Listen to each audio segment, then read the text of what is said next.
Silakan dibaca dulu, Dek, skenario-nya sambil nunggu teman-teman yang lain.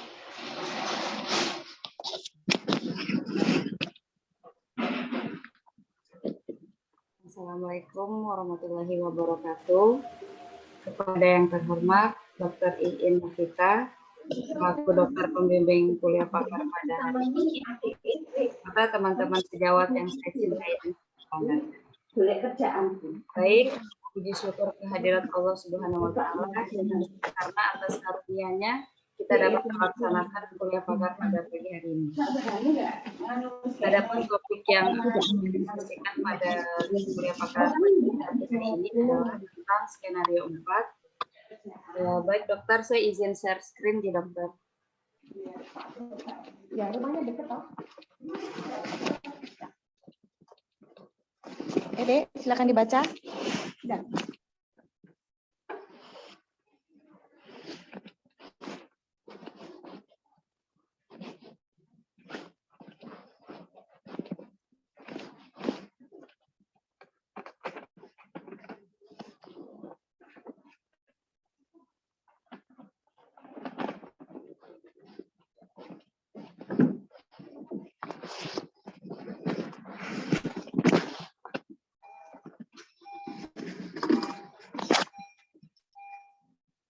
Halo?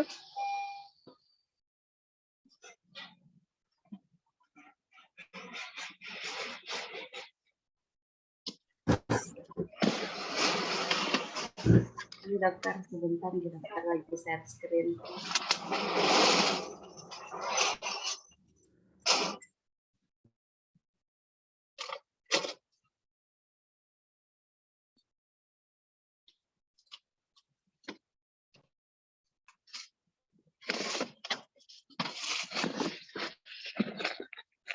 Dibaca pakai buku aja.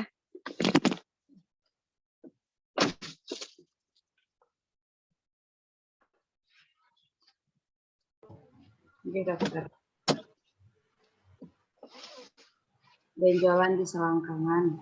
Seorang pria berusia 20 tahun datang ke dokter dengan keluhan nyeri pangkal paha kiri. Gejala dimulai secara akut 6 hari sebelum presentasi dengan ketidaknyamanan pangkal paha kiri, yang berkembang menjadi nyeri dan demam pada hari berikutnya. Dia menyangkal gejala pernafasan atau gastrointestinal. Dia membantah melakukan kontak seksual baru-baru ini. Dia menyangkal adanya kontak atau gigitan hewan. Dia juga membantah melakukan perjalanan ke luar negeri. Dia tidak memiliki riwayat medis masa lalu yang signifikan. Pada pemeriksaan fisik, dia berkeringat dan sangat tidak nyaman. Dia waspada dan berorientasi. Tekanan darah 112/78 mm/Hg, denyut nadi 101 per menit, frekuensi pernafasan 16 per menit, dan suhu tubuh 38,3 derajat Celcius. Ada beberapa pembengkakan kelenjar getah bening yang teraba di paha kirinya di bawah ligamentum inguinalis. Ukuran maksimal kelenjar getah bening kurang lebih 3 cm. Mereka lembut untuk disentuh dan bergerak dengan kelembutan. Ia tidak memiliki kelainan di daerah lain, termasuk tidak ada kelenjar getah bening di bagian lain tubuh, persendian, kulit, alat kelamin, dan anus. Dia tidak memiliki kelainan apapun pada keempat ekstremitasnya, termasuk kulit dan kuku. Pemeriksaan rektal juga normal. Tes laboratorium menunjukkan jumlah sel darah putih 13.530 sel per nanoliter dengan leukosit tersegmentasi 87,6%. Protein C reaktif 4,46 mg per dl dan laju sedimentasi eritrosit 33 mm per jam. Tes darah untuk sifilis, human immunodeficiency virus atau HIV, dan hepatitis B dan C semuanya negatif. Tes reaksi rantai polimerase urin pertama untuk C, traktomatis, dan Neisseria gonorrhoeae juga negatif. Tes darah dan rutin lainnya biasa-biasa saja. Kultur darah diambil, tes ultrasonografi abdomen menunjukkan beberapa kelenjar getah bening yang membesar dengan diameter maksimal 31,8 mm dan beberapa diantaranya menyatu. Untuk gambar 1, tidak ada kelainan lain termasuk tidak ada hepatosplenomegali. Gambar 2, untuk gambar 1, pencitraan ultrasonografi daerah inguinal kiri. Kelenjar getah bening yang membesar, beberapa hipokoik terlihat dan beberapa menyatu. Biopsi kelenjar getah bening dilakukan dan dia menerima cephalexin oral selama 5 hari. Pewarnaan gram dari kelenjar getah bening tidak menunjukkan adanya organisme, tetapi kultur tumbuh Y. Pseudotuberkulosis yang rentan terhadap semua antimikroba yang diukur. Gambar 2, ia sembuh dari penyakitnya dalam 1 minggu setelah pengobatan. Biopsi menunjukkan pembentukan abses yang dikelilingi oleh histosit dan limfosit. Gambar 2, pewarnaan gram dari Yersinia pseudotuberculosis A dan koloninya pada agar darah B dan agar Maconkey C. Pada agar darah, organisme dibudidayakan selama 4 jam pada suhu 35 derajat Celcius dengan 5% karbon dioksida dan pada agar Maconkey dibiarkan secara aerob selama 24 jam pada suhu 35 derajat Celcius. Temukan patologis menggunakan pewarnaan hematoksilin eosin. Pembentukan abses yang dikelilingi oleh histosit dan limfosit terlihat. Sampun, dokter.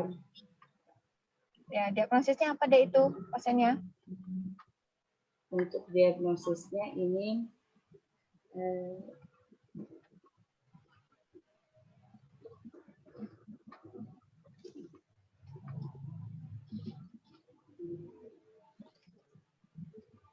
limfanitis, dokter. Yang lainnya ada? Mungkin teman-teman. Yang lainnya ada? Diagnosis banding yang lain? Tidak ada, dokter. Hah? Semuanya sepakat itu limfangitis? Iya, dokter. Limfanitis, dokter. Ya, itu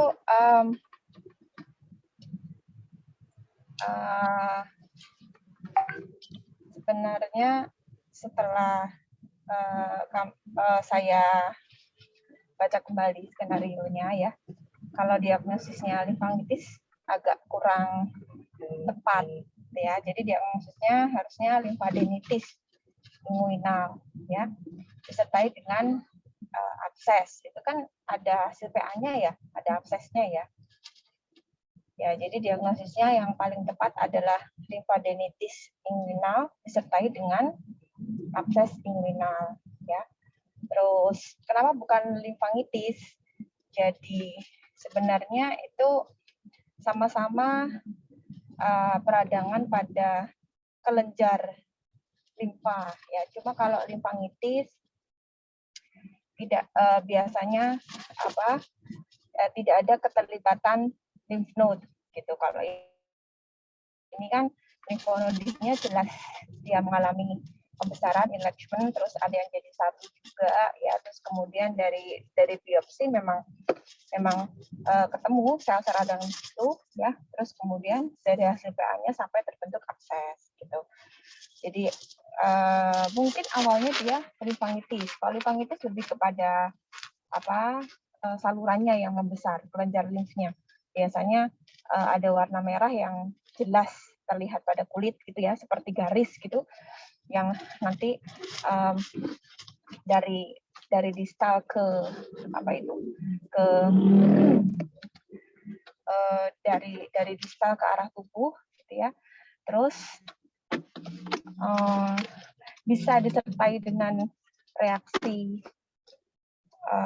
lokal, jadi dia bengkak di sekitar pembuluh limfonya itu, terus nyeri ya, bisa ada gejala sistemiknya, bisa juga ada yang tidak ada gejala sistemiknya.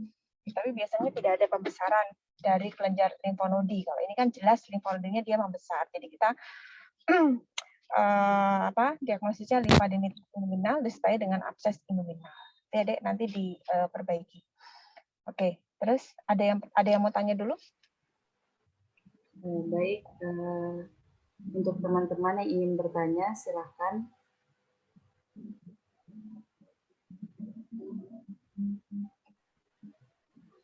Izin bertanya, dokter. Ya. Untuk yang pernah saya baca itu ada beberapa mikroorganisme seperti menyebabkan pembesaran kelenjar getah bening. Saya tanyakan apakah ada perbedaan gejala maupun manifestasi. Gimana Dek? Nggak jelas? Perbedaan manifestasi klinis apa? Limfangitis sama limfadenitis? Atau berdasarkan etiologi?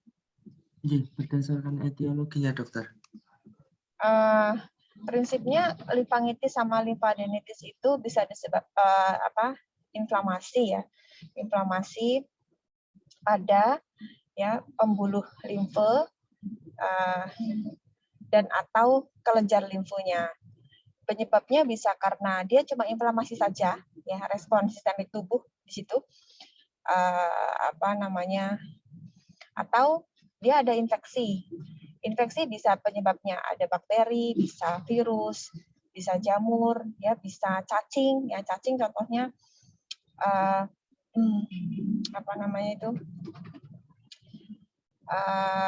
filariasis. Nah itu kan juga bisa mengakibatkan limfangitis. Ya jadi bisa karena cacing berarti kan parasit ya. Jadi bisa virus, bakteri, jamur, sama parasit gitu. Klinisnya pada limfangitis sama limfadenitis kan nanti mulai akut dulu ya. Seperti pasien ini kan akut, tapi kebetulan dia sembuh seperti sedia kala gitu ya.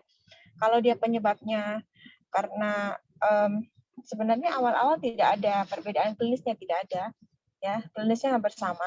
Nanti kita mencari etiologinya itu bisa berbagai metode. Pertama kalau untuk pasien ini kebetulan di kultur darah ya, lalu ketemu ternyata dia memang terinfeksi bakteri pseudotuberculosis itu.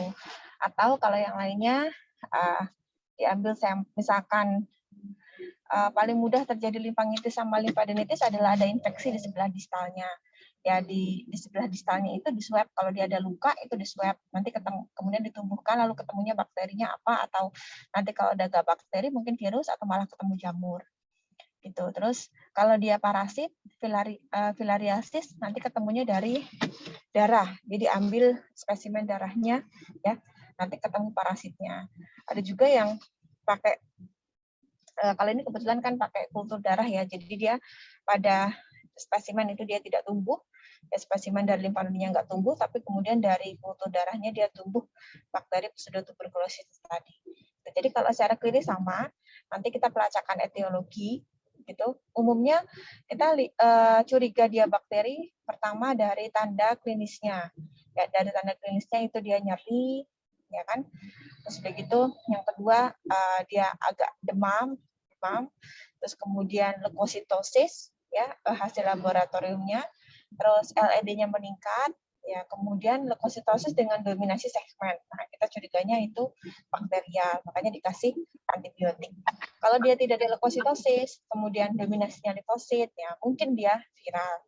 Atau mungkin kalau dia parasit, biasanya yang tinggi eosinofilnya, tidak leukositosis. Gitu. Berarti nanti obatnya kan obat virus ya, atau obat jamur, atau obat cacing kalau ketemunya dia filariasis. Tapi tampilan atau bentuknya sama. Cuma nanti kalau filariasis dia khas, kalau nanti dia sudah jadi kronik ya nanti bentuknya seperti kaki gajah. Kan khas sekali kalau kaki gajah itu ya. Ya tapi kalau sudah seperti kaki gajah biasanya kelenjar limfenya sudah rusak secara permanen sehingga tidak bisa dikembalikan lagi seperti semula ya. Yang penting dieradikasi cacingnya. Tapi kerusakan kelenjar limfonya atau kaki gajahnya yang sudah demikian biasanya tidak bisa dikembalikan seperti sedia kala. Kalau pasien ini kan bakterial ya, jadi dia bisa sembuh seperti sedia kala tanpa ada bekas apapun pada tubuhnya maupun pada kaki. Itu deh, ada lagi yang mau ditanyakan? Baik dokter, terima kasih. Untuk teman-teman selanjutnya yang ingin bertanya bisa langsung unmute atau raise hand.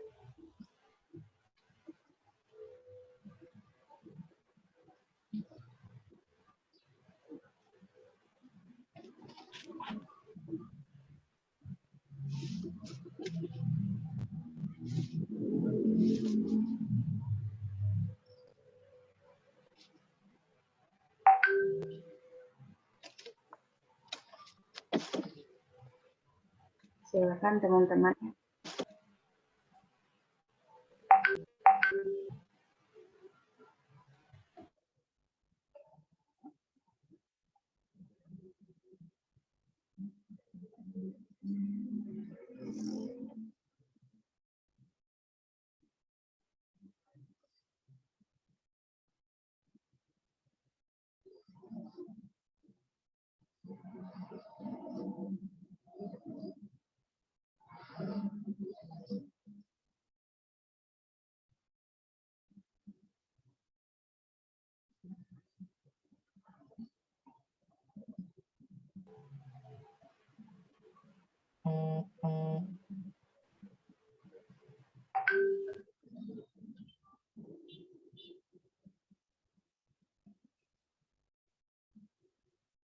Dek, ada yang tanya lagi?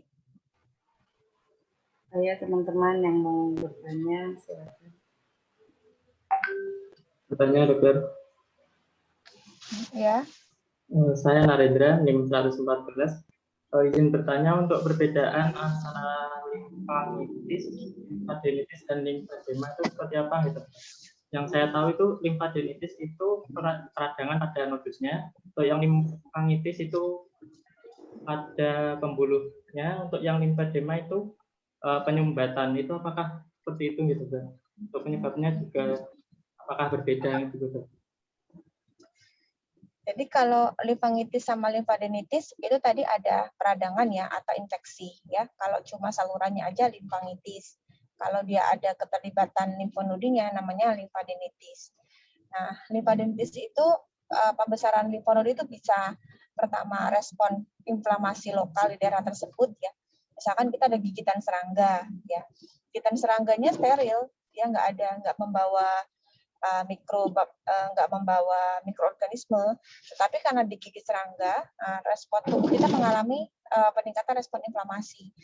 Nah, yang kita seperti kita ketahui bahwa limfonodi itu selain dia menyaring mikroorganisme, dia kan nanti juga berfungsi untuk memproduksi sel-sel mediator inflamasi. Ya, misalkan digigit serangga di kaki yang sebelah kiri, nanti limfonodi regionalnya, yaitu karena respon inflamasi akan meningkatkan sel-sel inflamasi. Sel-sel inflamasi itu histiosit, limfosit, makrofa, dan lain-lain.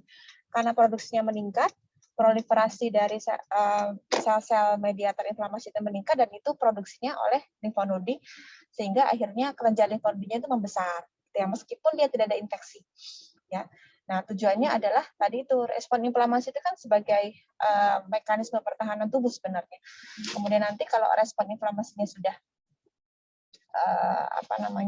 reda, ya, kemudian nanti kelenjar limfonodinya nanti kembali lagi, ya kecil lagi seperti sedia kala. Nah, nanti yang membesar bisa localize itu kalau dia di kaki kiri ya bisa popliteanya, bisa sampai inguinal ya. Tapi nanti kalau dia tidak segera diatasi, ya misalkan lukanya nggak dibersihkan, gitu kan. Kalau digigit serangga kan ada port de entry, lukanya nggak dibersihkan, gitu ya. Atau nanti kemudian ada ketumpangan infeksi lah. Kemudian terus jadinya jadi limfadenitis karena infeksi baik virus, jamur atau parasit. Jadi pembesaran limfonodi itu bisa terjadi pertama karena proliferasi dari sel-sel di dalam limfonodi itu sendiri, ya, atau dia invasi mikroorganisme, ya, atau dia tadi itu kalau dia bentuk abses itu kan berarti ada infeksi di situ, ya kemudian dia dikonsentrasikan supaya dia tidak menyebar ke area lain gitu. Nah, nanti kita cari fokus port de entry infeksinya itu kalau curiganya penyebabnya infeksi di mana. Biasanya dekat-dekat dulu, misalkan yang limfonodi itu kan banyak sekali ya, ada di preaurikular, occipital, terus ada supraklavikula, ada aksila ya, ada di sekitar mame. Nanti yang mana yang membesar, dicari dulu vokal infeksi yang dekat-dekat situ ya. Misalkan dia yang membesar adalah occipital sama preaurikular, yang dicari ya tonsil, dia infeksi atau ada radang di tonsil tidak, ya di faringitis, terus kemudian di telinga gitu ya. Kalau infeksinya lokal biasanya yang membesar kelenjar limfonodi yang lokal saja juga gitu. Kecuali kalau infeksinya sistemik atau dia memang ada penyakit di sistem darah, misalkan dia limfoma maligna. Nah, kalau itu nanti pembesaran limfonodinya bisa banyak tempat dan bisa banyak jumlahnya. Jadi ya di aksila ada, ya di inguinal ada, ya di abdomen ada. Nah, kalau seperti itu kemungkinan memang dia ada keganasan darah atau kelainan kelenjar getah bening yang lain, bukan hanya sekedar peradangan. Kalau limfangitis ya cuma salurannya saja yang meradang, biasanya merah, bentuknya seperti garis gitu ya. Penyebabnya hampir sama, bisa gigitan serangga, bisa infeksi di kulit sekitarnya dan sebagainya gitu. Nah, kalau limfangitis sama limfadenitis nanti dia bisa sembuh ya. Cuma kadang-kadang dia menimbulkan gejala sisa. Jadi setelah ada limfangitis, setelah ada limfadenitis gitu, nanti ada apa itu? Transportasi cairan limfu yang mengalami gangguan. Nah, transportasi cairan limfu yang mengalami gangguan itu nanti akan mengakibatkan limfedem. Gitu. Jadi limfedem itu terjadi bendungan pada aliran limfu daerah tertentu, misalkan di ekstremitas inferior atau ekstremitas inferior kanan atau kiri, atau tangan kanan sama tangan kiri. Nanti kalau dia mengalami bendungan cairan limfu, bisa awalnya dari limfangitis sama limfadenitis. Meskipun sudah sembuh ya, tapi nanti ada gangguan tadi tuh transportasi airan limfu sehingga mengakibatkan ödem. Jadi paling gampang saya mencontohkannya adalah pasien yang CA mame ya. CA mame dia dioperasi mame yang sebelah kanan dioperasi. Nah, biasanya kalau operasi CA itu bukan hanya tumor primernya yang diangkat, tapi juga limfonodi di sekitarnya. Karena kemungkinan kalau dia CA, mungkin dia sudah metastasis, jadi limfonodi di sekitarnya sudah ada sel-sel tumor itu diangkat juga gitu.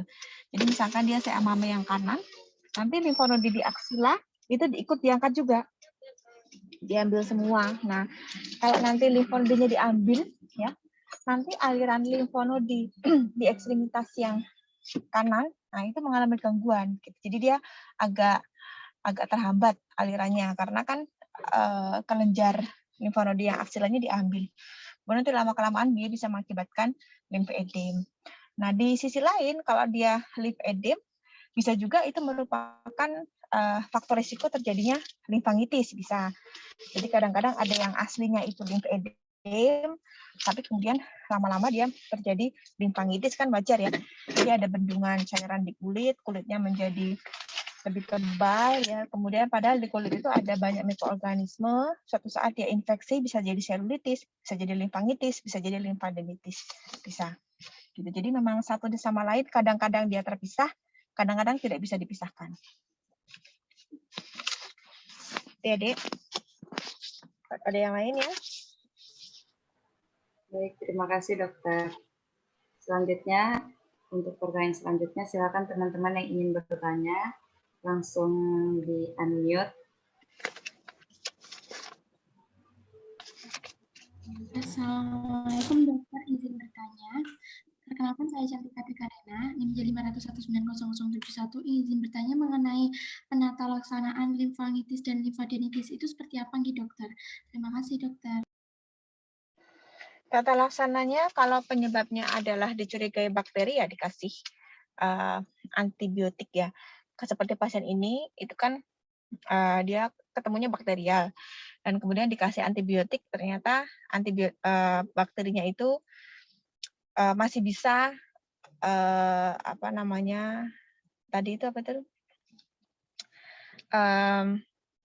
bisa dibunuh, intinya gitu, bisa dibunuh oleh semua antibiotik yang memang ada di sana. Jadi ini pemeriksaannya kultur sensitivitas. Jadi bakterinya ditumbuhkan, kemudian nanti bakteri yang tumbuh itu dites dengan beberapa macam antibiotik. Antibiotiknya itu poten apa tidak terhadap bakteri itulah. Kebetulan untuk kasus ini dia masih poten, jadi nggak ada masalah gitu ya, nggak ada masalah. Jadi kasih antibakteri saja gitu. Ini kebetulan tanda-tanda infeksi bakterinya dia jelas untuk pasien ini ya. Limfadenitisnya dia jelas, terus kemudian klinisnya juga mendukung ya. Kemudian dikasih antibiotik, langsung membaik, 1 minggu dia sembuh gitu. Ada yang klinisnya kita ragu-ragu. Jadi membesar ya limfa nodinya, kemudian nyeri iya gitu ya. Ya, tapi dikasih antibiotik tidak sembuh-sembuh lah. Kita harus pikirkan penyakit yang lain. Mungkin obat dia pembesarannya bukan karena bakteri ya. Misalkan HIV ya. Orang HIV itu juga limfadenopati ya. Kalau bedanya limfadenitis sama limfadenopati, kalau limfadenitis itu dia ada peradangan, dia nyeri biasanya. Kalau limfadenopati tidak. Limfadenopati biasanya nggak nyeri. Gitu. Jadi kalau ada orang membesar limfa nodi banyak tapi dia tidak nyeri ya, kemungkinan pertama DD-nya HIV virus atau dia TBC ya. Kalau misalkan dia di supra di aksila atau di supra clavicular mungkin TBC, atau dia ada keganasan, misalkan keganasan mame kelenjar payudara gitu ya. CA mame, kadang CA-nya kecil tapi dia sudah metastasis ke aksila. Dia ada limfa nodi aksila pembesar tapi dia nggak nyeri. Gitu. Jadi kita tentukan dulu etiologinya dia apa. Ya, kalau nanti bakteri ya kita kasih antibiotik biasanya dia sembuh. Nah, kalau nanti dia virus ya berarti obatnya antivirus ya. Ada orang herpes luas ya, kadang-kadang ada pembesaran limfa nodi juga. Ya herpes itu kan virus ya. Virus berarti obatnya antivirus gitu. Terus kalau dia limfadenitisnya ketemunya TBC berarti obatnya anti TBC. Kalau nanti ketemunya dia HIV berarti anti HIV gitu. Terus untuk mengurangi peradangannya kalau dia nyeri ya bisa kita kasih NSAID biasanya. Ya kalau dia besar sekali peradangannya bisa diberi steroid untuk anti inflamasi. Itu deh. Iya, terima kasih dokter. Untuk pertanyaan selanjutnya, silakan teman-teman langsung bertanya.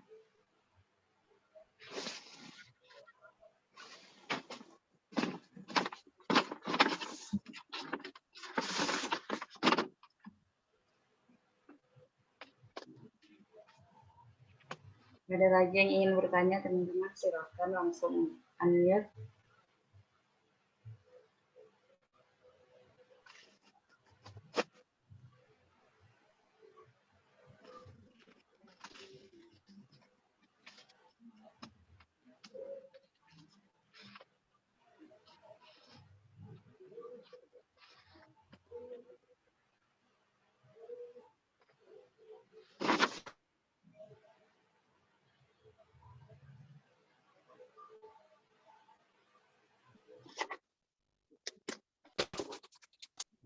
Maaf dokter, izin bertanya, apakah pembekakan di inguinalis tersebut mempengaruhi kenaikan denyut nadinya dokter?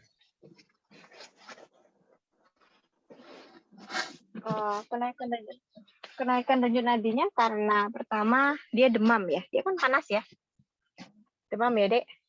Ya demam. Kalau suhu naik 1 derajat, maka nadi akan naik 20 kali. Normalnya begitu. Jadi kenapa dia denyut nadinya naik? Karena dia demam pasiennya ini.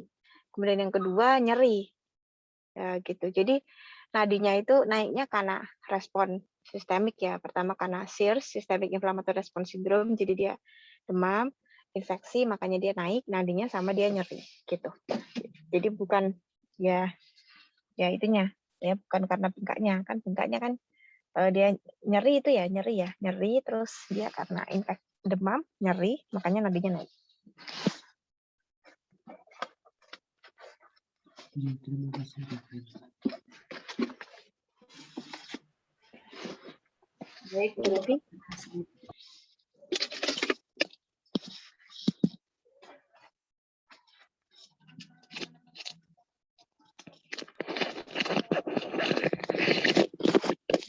Teman-teman yang ingin bertanya.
Ayo teman-teman yang ingin bertanya.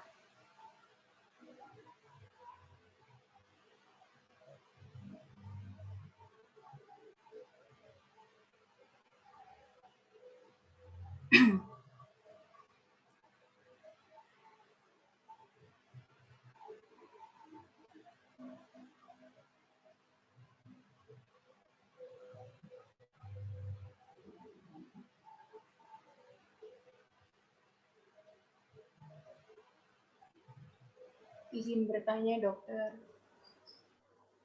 Saya Arum Puspita Wadana, NIM 29, izin bertanya, untuk limfangitis dan limfadenitis itu, untuk cara pencegahannya pripun nggih, dokter?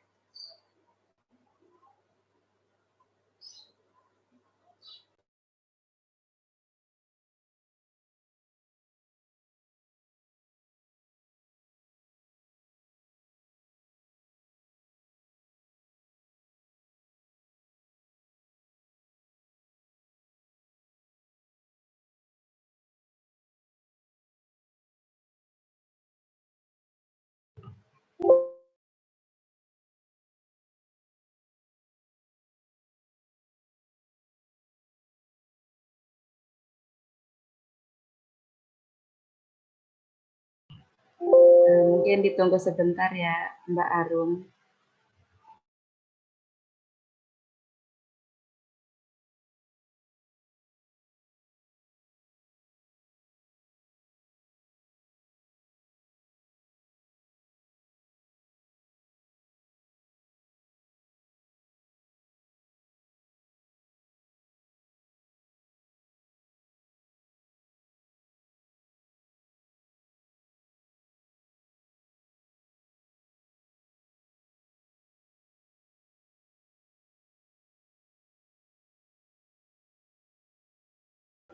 Atau ada pertanyaan yang lain dari teman-teman, silakan dipersiapkan.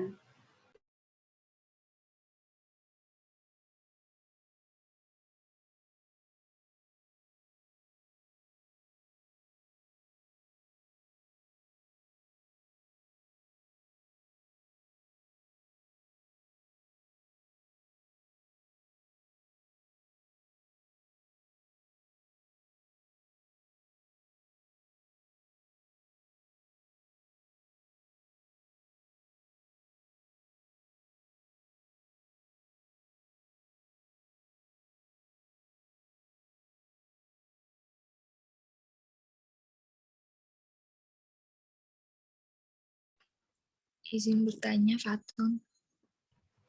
Ya, tunggu sebentar ya, Alif ya. Dokternya.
Ada lagi yang mau tanya, Dek?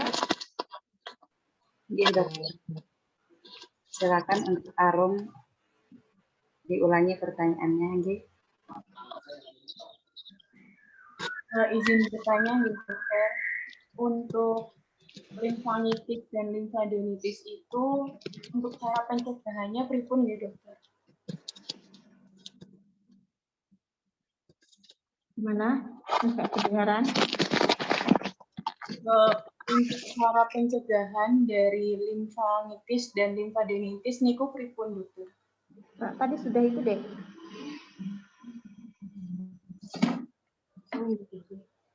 Belum ya? Belum terjawab tadi?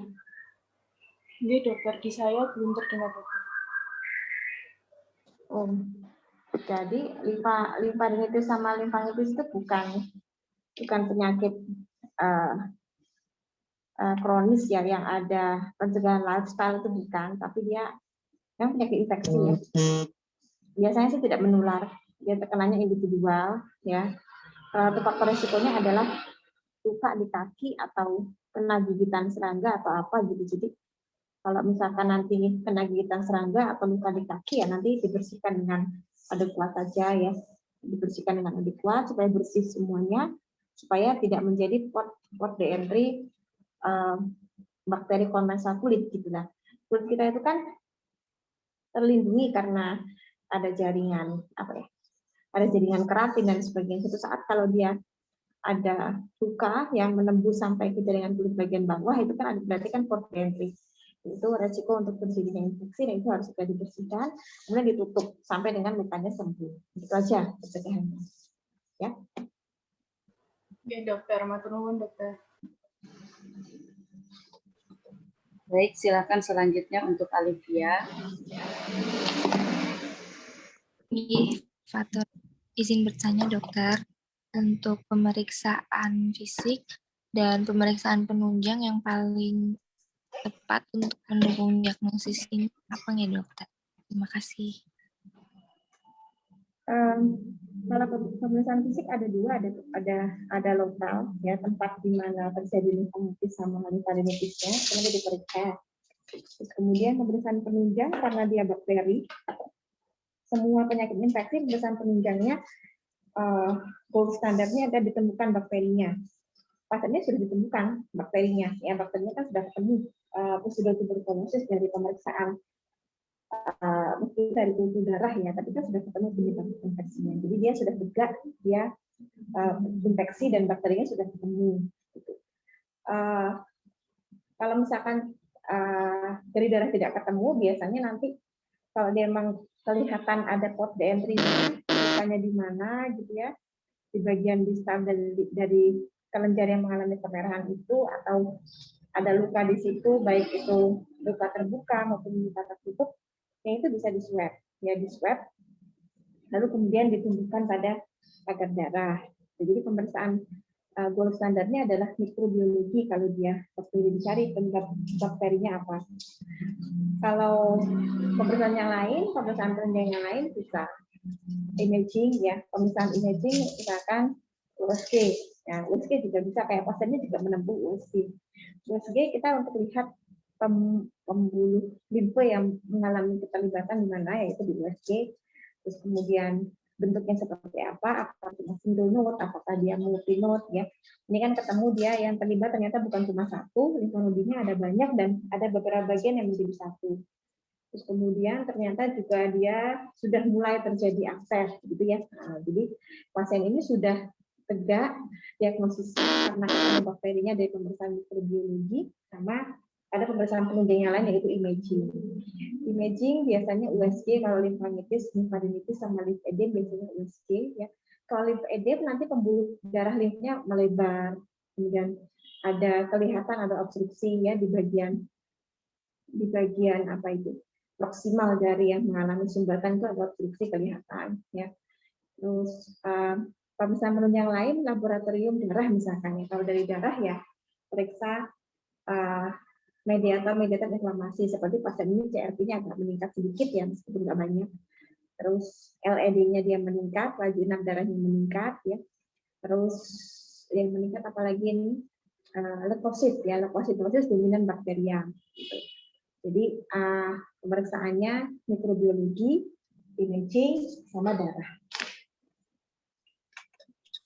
Terima kasih dokter.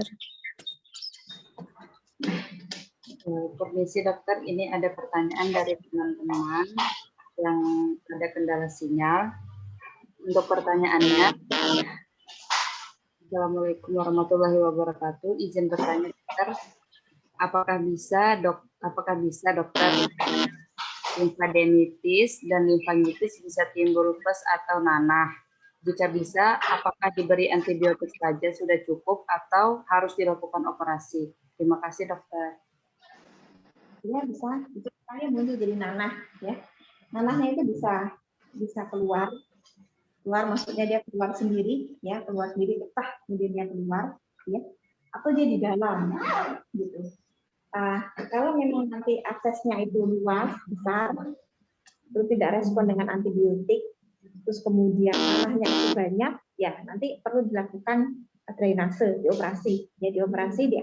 Operasi itu tujuannya adalah untuk eradikasi sumber infeksinya gitu ya, kemudian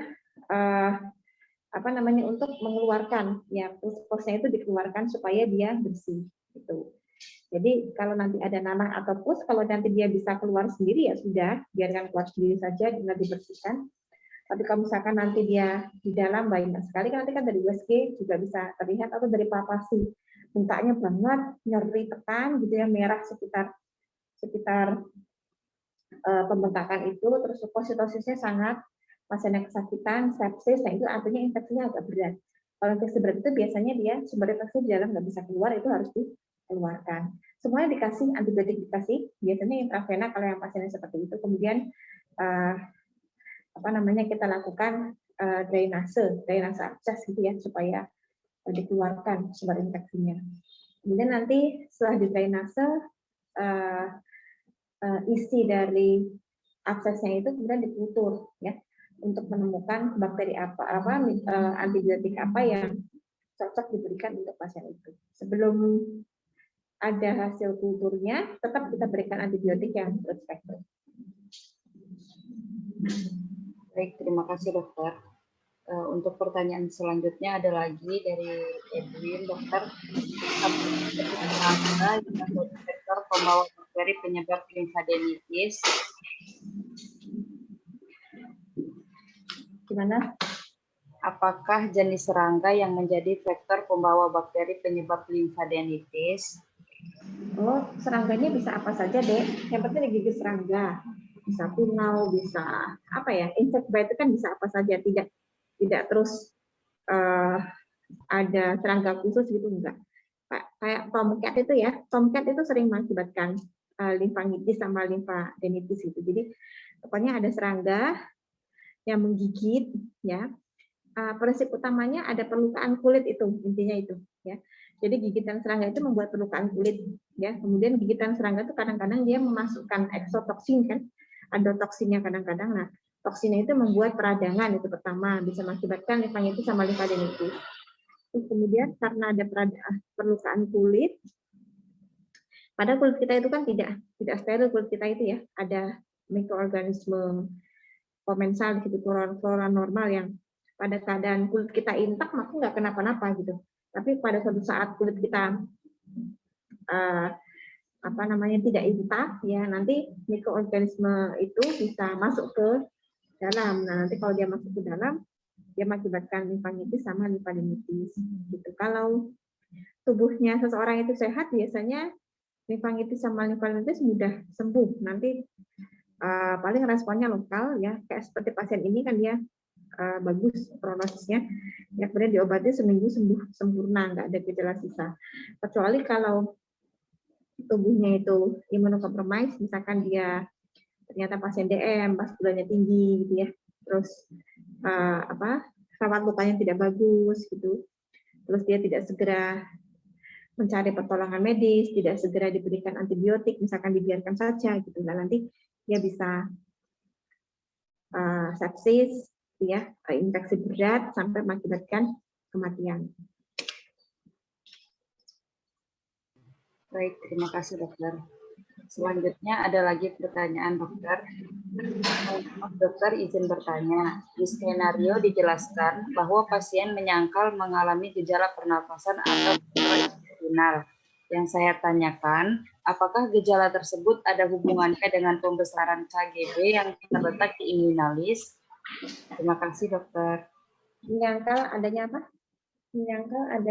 Menyangkal mengalami gejala pernafasan atau gastrointestinal. Ini sebenarnya ditanyakan dalam rangka anamnesis sistem secara umum, gitu ya. Gitu. Jadi ditanyakan anamnesis sistem secara umum itu untuk mengetahui dia infeksinya itu berdampak hanya lokal sajakah atau dia ada dampak sistemik yang lain, gitu. Jadi ditanyakan, ya itu kan kalau anamnesis sistem kan semua sistem ditanyakan ya, cerebrovaskular, terus kemudian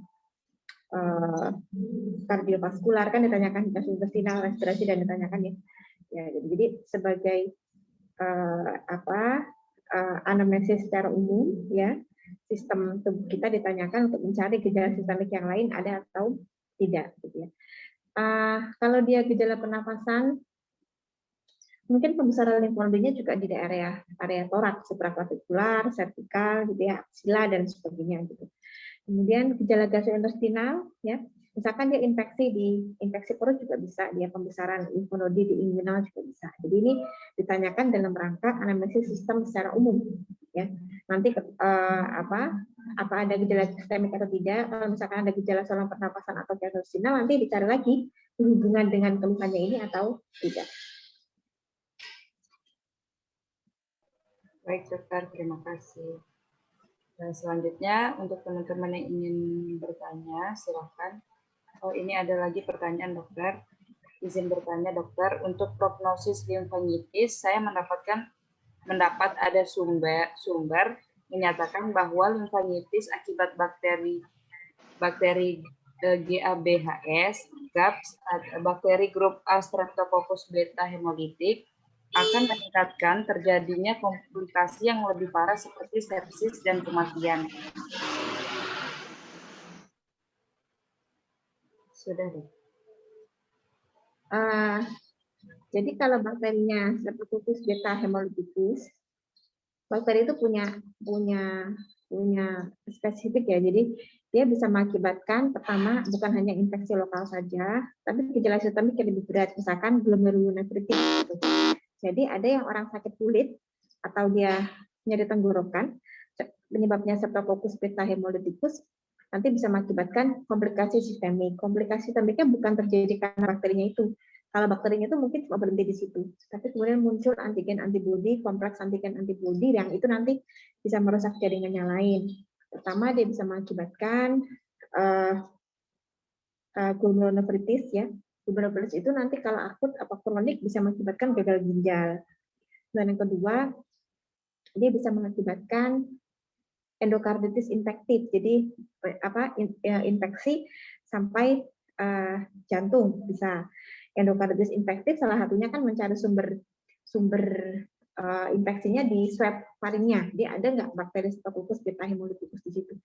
Kemudian dia juga bisa mengakibatkan gangguan saraf, Guillain-Barré syndrome itu bisa. Jadi memang itu karakteristiknya Streptococcus beta hemoliticus. Oleh karena itu kalau orang ada infeksi penyebabnya Streptococcus beta hemoliticus harus diterapi sampai tuntas ya, karena yang nanti mengakibatkan penyakit serius bukan bakterinya, bukan, tapi reaksi tubuh terhadap bakteri itu bisa mengakibatkan kompleks antigen antibodi, aktivasi komplement, nah itu yang merusak organ-organ yang lain.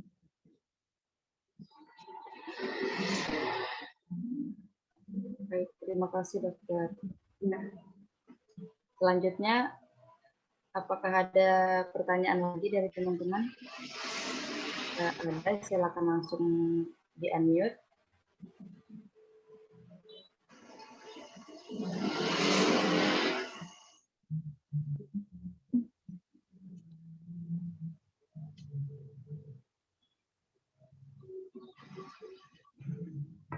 Baik, jika sudah tidak ada yang bertanya lagi, saya cukupkan konsultasi pakar pada pagi hari ini. Karena waktu juga sudah mepet, saya mengucapkan terima kasih banyak kepada Dr. Iin atas ilmu yang sudah dokter berikan. Saya Safwatul Nisa selaku moderator, mohon maaf apabila terdapat penyampaian yang salah atau kurang berkenan. Semoga dengan adanya kuliah pakar pada pagi hari ini, kita semua mendapatkan ilmu yang bermanfaat. Mari kita tutup kuliah pakar pada pagi hari ini dengan hamdalah bersama-sama. Alhamdulillahirrahmanirrahim. Subhanakallahumma wa bihamdika asyhadu an la ilaha illa anta astaghfiruka wa atubu ilaik. Assalamualaikum warahmatullahi wabarakatuh. Oke, waalaikumsalam warahmatullahi wabarakatuh. Diagnosisnya limfadenitis ya, Dek? Ya nanti bilang sama tutornya pas hari Kamis. Tapi ini maaf sudah diskusikan sama Dokter Iin. Akhirnya kesepakatan kami limfadenitis ya diagnosisnya. Oke? Dokter. Dokter. Dokter. Terima kasih banyak. Terus dokter.